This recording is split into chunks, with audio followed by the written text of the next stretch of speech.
Okay, let's look at the second test review sheet for chapter 3.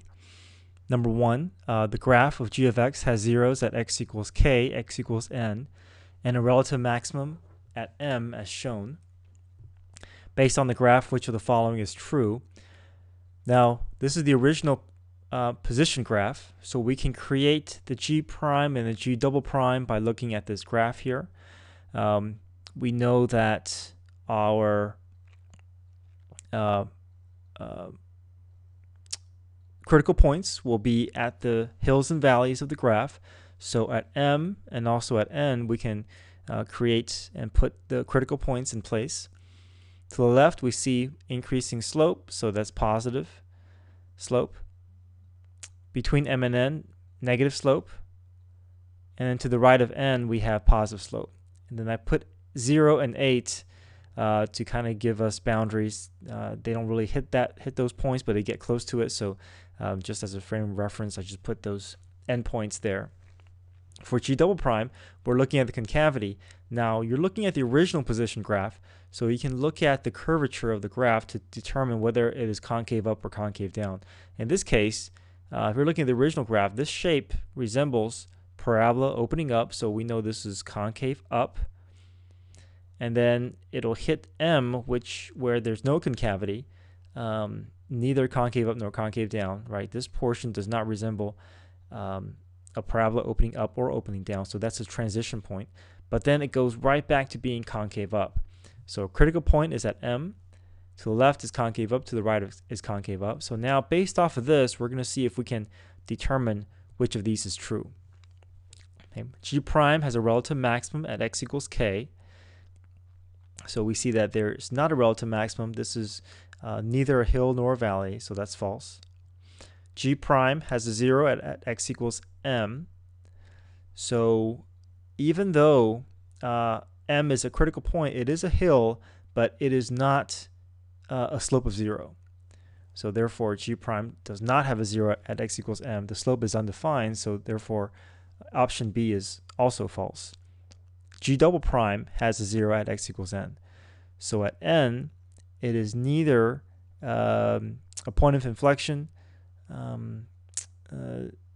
and so therefore we can say this is not a critical point, nor a point of inflection, because this is part of a concave up graph.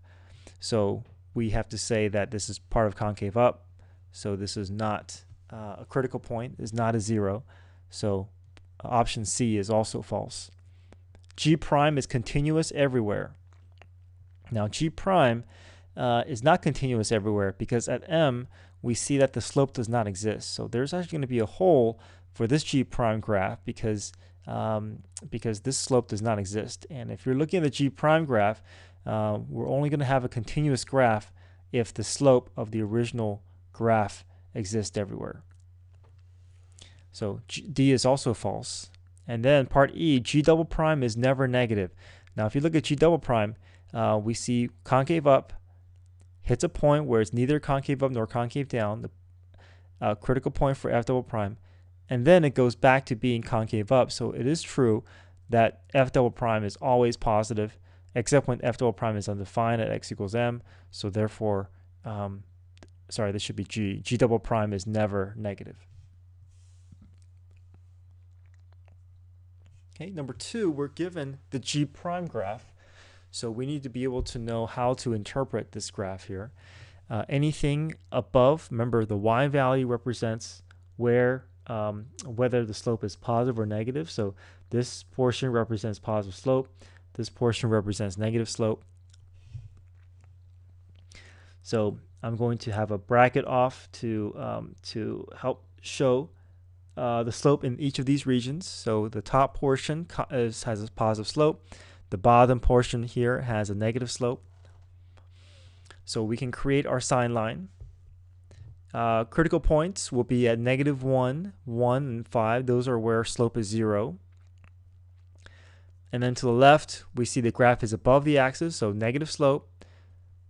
I'm sorry, below the x-axis, so negative slope, followed by positive slope, right, above the axis, followed by negative slope between 1 and 5 below the axis, and finally positive slope.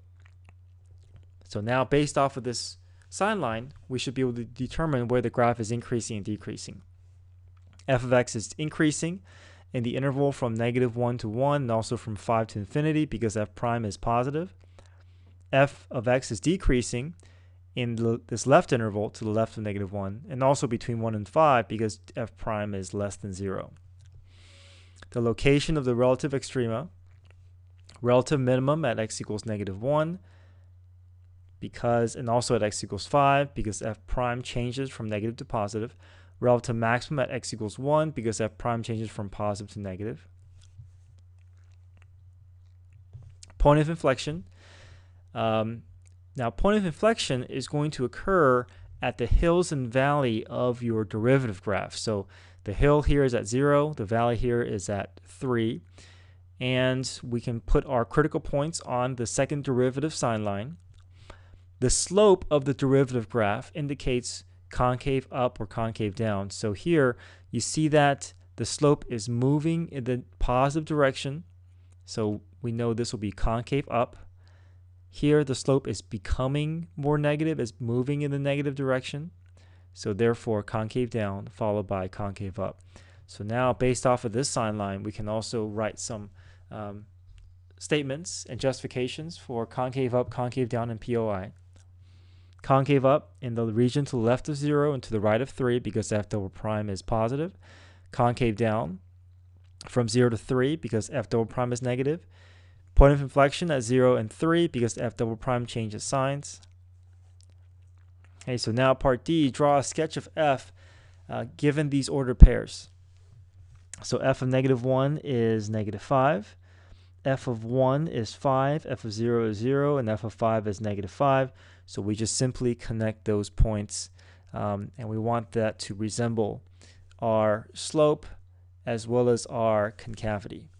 So in this region here, we know the graph is concave up until 0, and then from 0 to 3, it'll change to a concave down curve, and then the remaining portions will be concave up.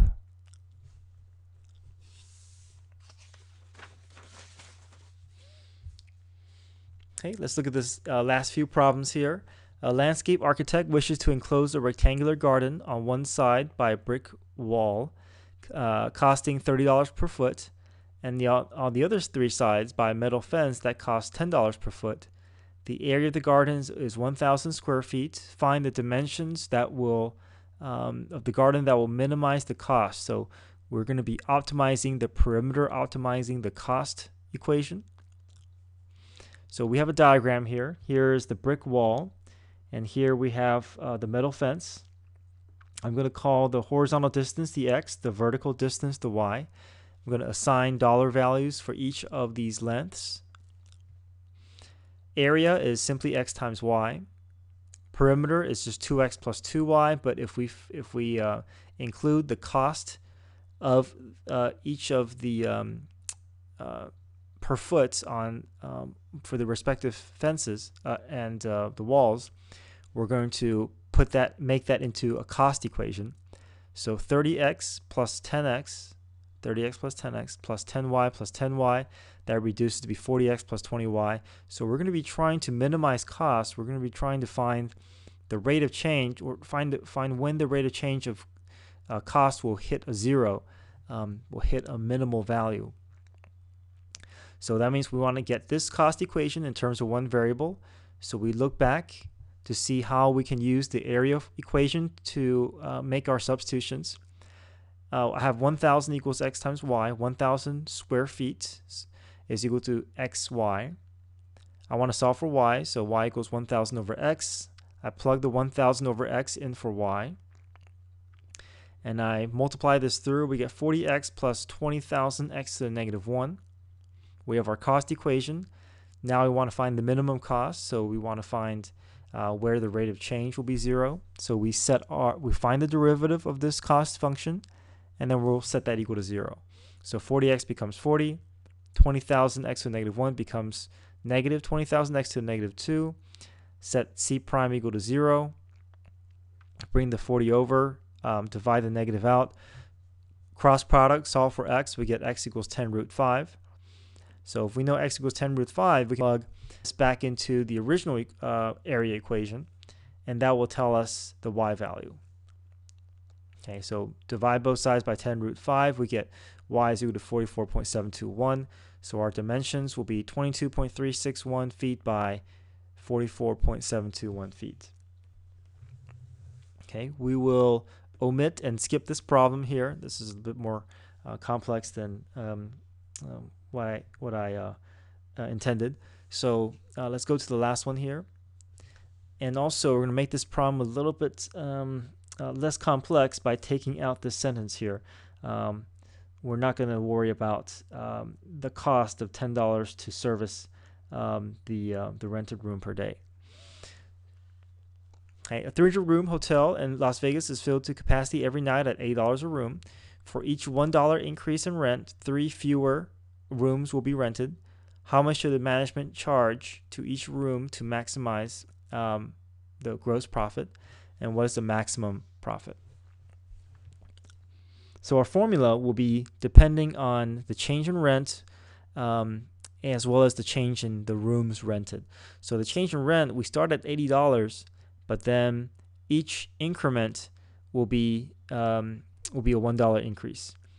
However, with each dollar increase, the total number of rooms will decrease, or the number of rooms rented will decrease by 3 each time we increase the rent.